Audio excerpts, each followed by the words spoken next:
Cobalt avtomobilda родной magnitofonni yechib tashlagandan keyin pоворот va avarinka ovozlari yo'q bo'lib qoladi. Bu ko'pchilikka ma'lum, chunki bu ovoz родной magnitofon orqali chiqadi. Shuning uchun buni yechgandan keyin, boshqa magnitofon taqilgandan keyin ovozlar yo'q bo'lib qoladi.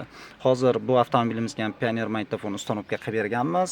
Buni pоворot ovozlari, zamok zajigani ovozlari esa albatta через kam-blokni orqali qilsa ham bo'ladi. No kam-blok 160-170 ming atrofi. Undan ham arzon va qulay hamyonbop narxlarda esa mana oddiy universal relay orqali hal qilsa bo'ladi. Bu haqida avvalam video qo'yganmiz, yana bir eslatma sifatida qo'yapmiz. Xo'p, hozir mana rezultatini ko'rishimiz mumkin. Ovozini, o'ng pоворot va avarinkani bosib ko'ramiz.